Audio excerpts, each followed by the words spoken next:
మనకు ఒక గురి కావాలా? ఆ గురి ఏది అంటే భగవంతుడే గురి అని చెప్పేసి, గురి ఉన్న ధ్యానము పరిపక్వమవుతుంది అని తెలుసుకున్నాం. భగవంతుని దర్శనానికి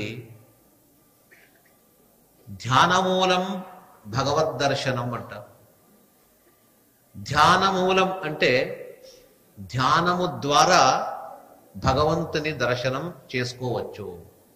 కొన్ని వస్తువులు ప్రత్యక్షంగా మనము వెళ్ళి కళ్ళతో చూడవచ్చు, అయితే భగవంతుని మాత్రము ప్రత్యక్షంగా కళ్ళతో చూడడం కాదు. అది ధ్యాన సమాధి, ధ్యానము ద్వారా మనం చూడవచ్చు. అదే ప్రధాన ద్వారమట. ధ్యానం అనేది ఒక ద్వారం. ఆ ద్వారము నుండి పరమాత్మ దర్శనము, సాక్షాత్కారము కలుగుతుంది అంటున్నారు. అయినా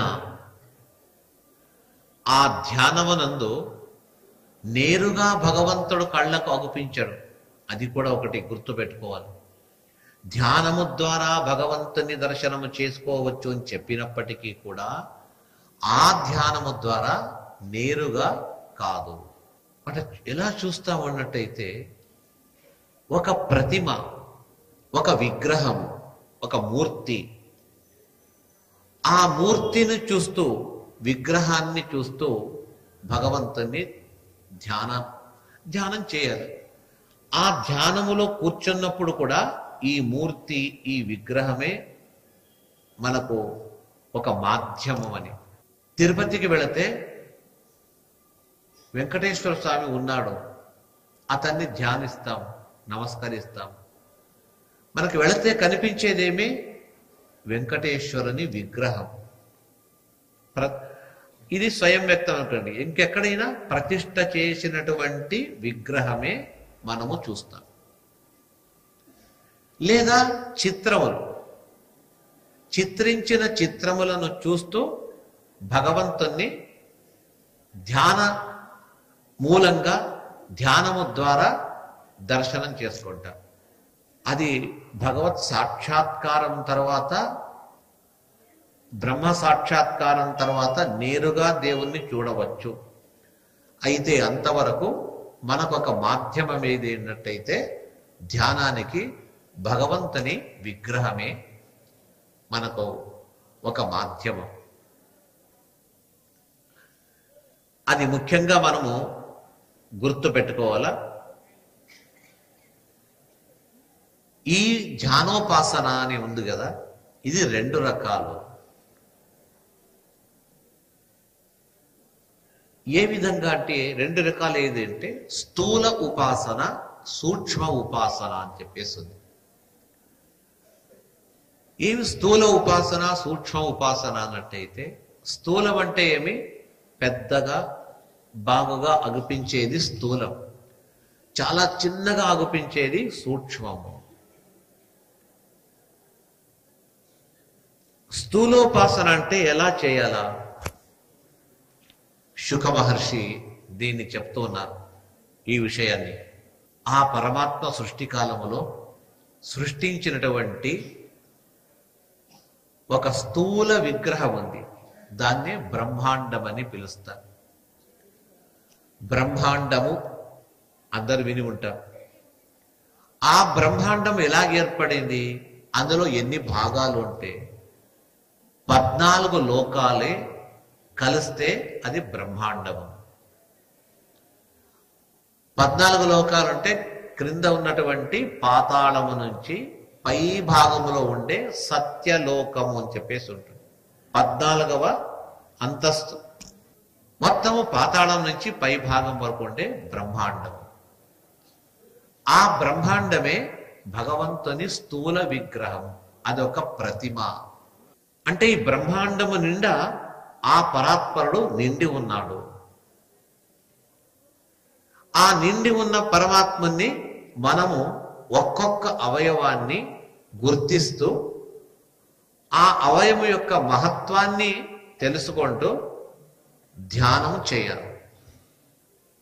దాన్ని స్థూల రూప ఉపాసన అని పిలుస్తారు. ఏ ఏ అవయవములు బ్రహ్మాండములో ఎక్కడెక్కడ సన్నిహితమై ఉంది. మనము భగవంతుణ్ణి పూజించేటప్పుడు క్రింద పాదముల నుంచి తల వరకు అర్చన, అభిషేకాదులు అంతా పాదము నుంచి అర్చనాదులు గావించారు. ఈ ఉపాసనలో భగవంతుని సృష్టికర్త పరబ్రహ్మ పాదాలు ఎక్కడుంది అంటే పాతాళ లోకం. అతని 2 పాదములు క్రింద ఉన్నటువంటి పాతాళము, దానిపైన ఉన్నటువంటి రసాతళము అంటే భూమి మధ్యలో ఉంటుంది. భూమి కింద 7 లోకాలు, భూమి పైన 6, మధ్యలో భూమి, మొత్తము 14. ఆ భూమి కింద ఉండే 7 లోకాలేది అతళ లోకము మొట్టమొదట. అతళం తర్వాత వితళ, అతళ, వితళ, సుతళ, తళాతళ, రసాతళ, పాతాళ అని భూమి క్రింద అతలాది 7 లోకములు. అతల, వితల, సుతల, తలాతల, రసాతల, మహాతల, పాతాళ. భూమి అంటే కింద 7, భూమి 8, భూమి పైన 6. ఏదేది? భువర్లోక, మహోలోక, జనోలోక, తపోలోక, సత్యలోకం అని చెప్పేసి మొదటి కింది భాగములో ఉన్నటువంటి 2 లోకాలు రసాతళ, పాతాళం అని ఏదైతే ఉందో ఆ పాతాళ రసాతళములు ఆ విష్ణుమూర్తి యొక్క 2 పాదములు.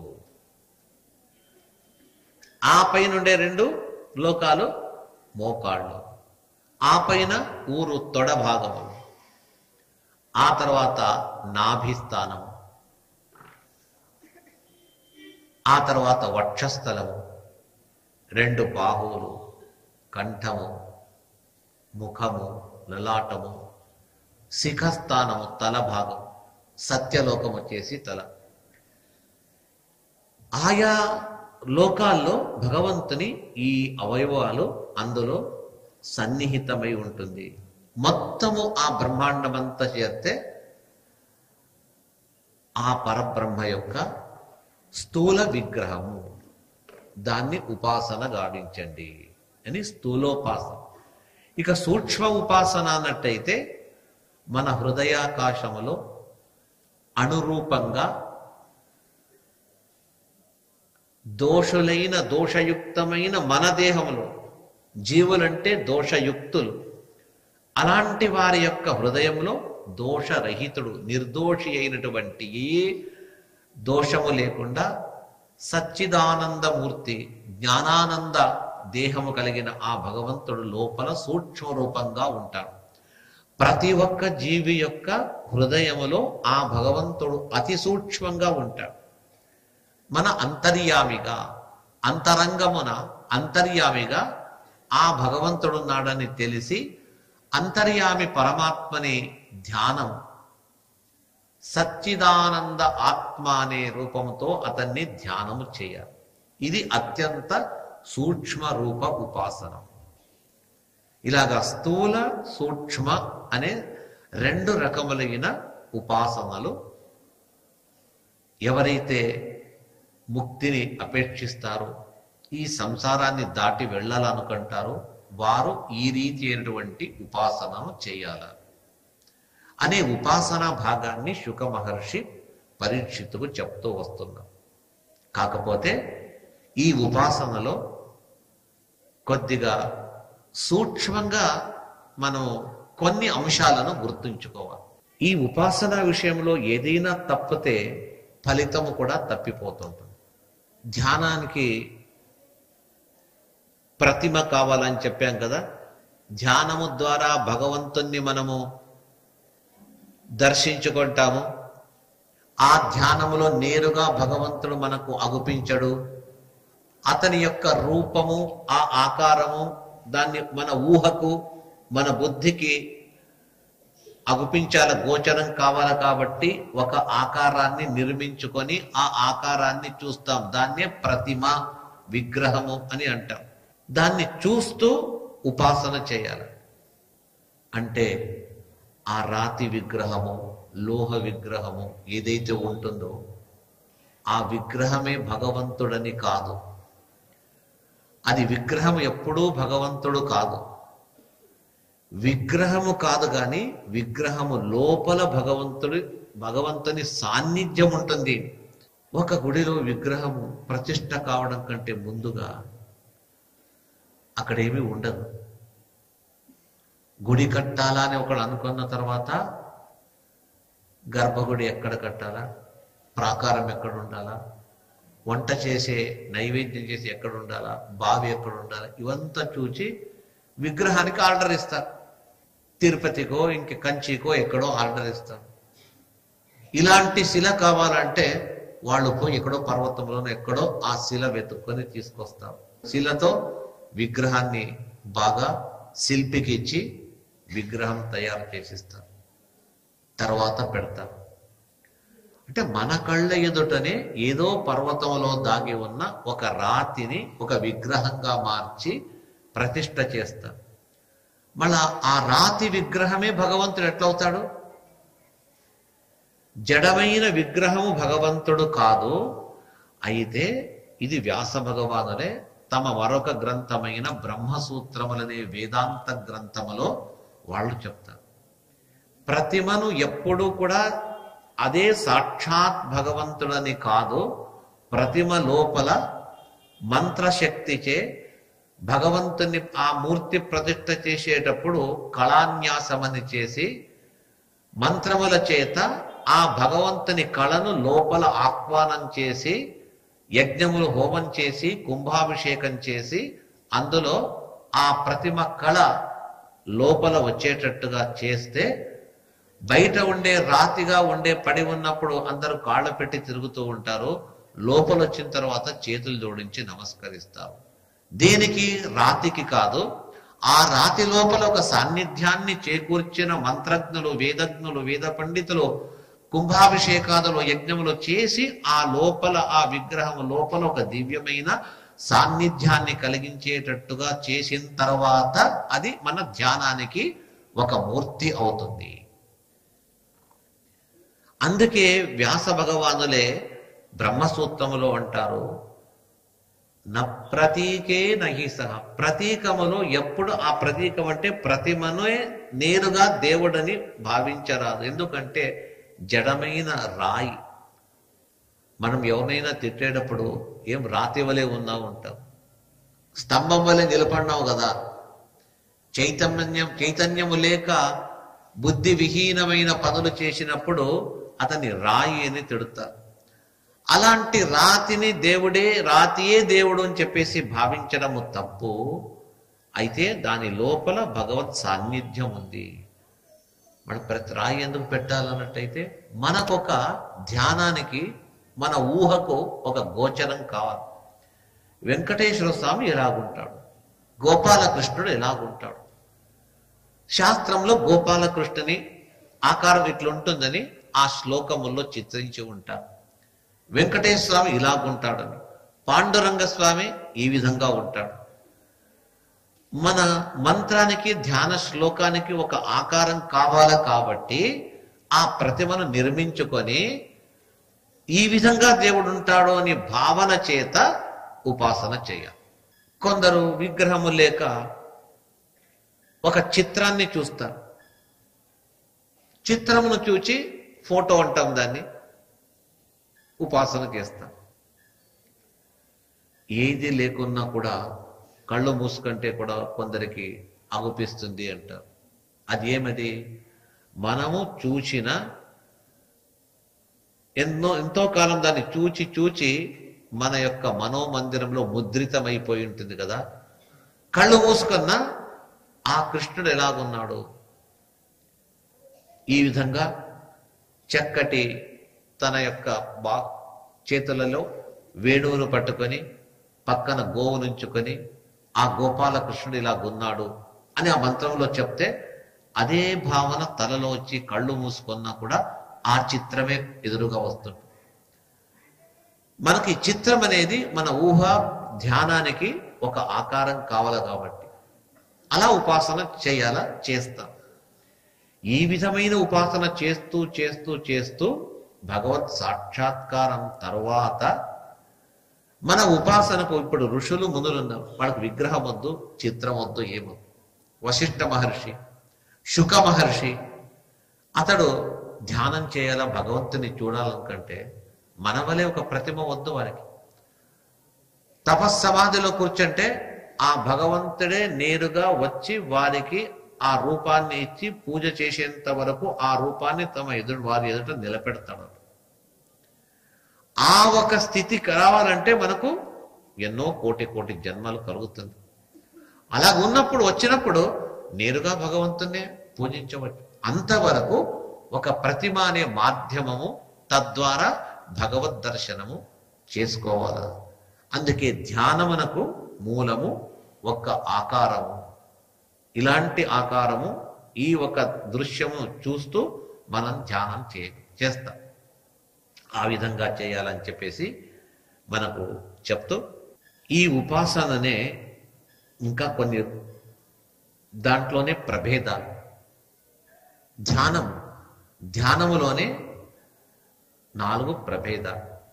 ఒకటి ధ్యానము, రెండవది ధారణ, సమాధి. ధ్యాన, ధారణ, సమాధులు అంటే భగవత్ సాక్షాత్కారానికి ఏ దారులు ఉంది అంటే ధ్యానం ఒక దారి, ధారణ, సమాధి, ఇక ఒక్కదానికంటే ఒకటి ఇంకా పెరుగుతూ పోతుంది. వీటి వల్ల భగవంతుని దర్శనము అవుతుంది. 4వది చెప్తారు, సతతం శాస్త్ర అధ్యయనేన, శాస్త్ర విమర్శేన.